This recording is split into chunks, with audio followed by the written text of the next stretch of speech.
আমাদের সমাজে ছিল যে মানুষ মারা যাওয়ার সাথে সাথে তাকে কাপড় দিয়ে ঢেকে দিতে হবে, তারপরে তাকে কেবলামুখী করতে হবে। হ্যাঁ, কাপড় দিয়ে ঢেকে দিতে হবে এ কথাই ঠিক, তবে তাকে কেবলামুখী করতে হবে এ কথা ঠিক নয়, এটা বিদআত। তারপরে লোকটিকে ওযু দিয়ে গোসল দিতে হবে, এটাই সুন্নাত। গোসল ওকে বাম কাতে শইয়ে দিয়ে ডান কাতে পানি ঢেলে গোটা শরীরকে ভিজিয়ে সুন্দর করে 3 বার ধৌত করতে হবে। তারপরে সাদা 3টি কাপড়ের উপরে তুলে দিতে হবে, ডান দিকের কাপড় বামে, বাম দিকের কাপড় ডানে। এটাই হয়ে গেল গোসল। যদি আপনাকে খারাপ লাগে তাহলে আপনি বিশেষ অঙ্গ লজ্জা স্থান ধোয়ার সময় হাতে কিছু ন্যাকড়া ব্যবহার করতে পারেন। যদি খারাপ না লাগে কোনো সমস্যা নেই, সাথে সাথে পেট চেপে পেশাব পায়খানা বের করতে হবে, এটা হলো বিদআত। সাথে সাথে তাকে উঠাতে হবে, বসাতে হবে, এটা হলো বিদআত। সাথে সাথে গোসল দেওয়ার পূর্বে তার গোপ ছোট করতে হবে, এটা বিদআত। সাথে সাথে গোসল দেওয়ার পূর্বে তার নিচের লোম পরিষ্কার করতে হবে, এটা বিদআত। সাথে সাথে গোসল দেওয়ার পূর্বে তার নখ ছোট করতে হবে, এটা বিদআত। শ্বাস বন্ধ হয়ে গেছে, সব কাজ বন্ধ হয়ে গেছে, আর কোনোটা চালু নেই। শ্বাস চলে যাওয়ার পূর্বে এগুলি সুন্নাত ছিল, এগুলি করা জরুরি ছিল। এখন না, এখন শুধুমাত্র ওযু দিয়ে গোসল দিতে হবে। আমরা মানুষকে বলে আসছি এইভাবেই কত সুন্নাত সমাজে বেদাত হিসেবে ছিল, সেগুলো উঠিয়ে দিয়ে সুন্নাত চালু করার প্রাণপণে চেষ্টা করছি। লাশকে সামনে রেখে কোনো বক্তব্য চলবে না, শুধুমাত্র ঋণের কথা বলা হবে।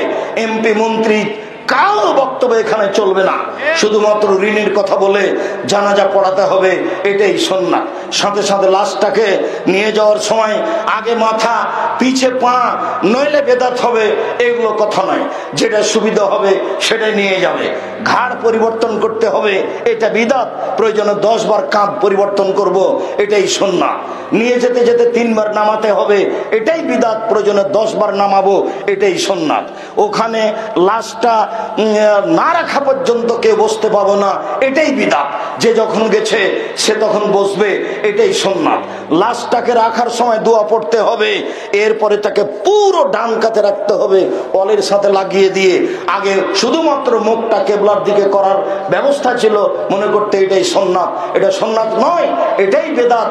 শুধুমাত্র মুখটা কেন, গোটা শরীরটাকে কেবলার দিকে করতে হবে, এটাই সুন্নাত। হাতটা বুকের উপরে বেঁধে নামাজি দেখা হতো, এটা নয়, বরং হাতটা পাশে থাকবে, এটাই সুন্নাত।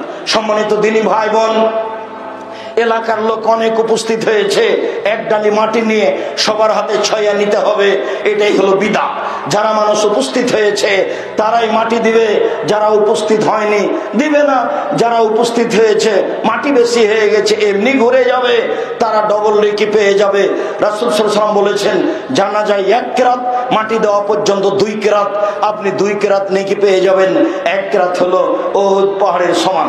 সম্মানিত দিনী ভাই বোন, এরপরে মাটি দিয়ে চলে যাবেন, দোয়া পড়ে আল্লাহুম্মা গফির লাহু ওয়া সাব্বিতহু, সুন্নাত।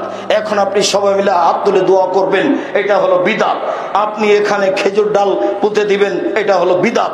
খেজুর ডাল পুঁতে দিবেন না, এমনি রেখে দিবেন, এটা হলো সুন্নাত।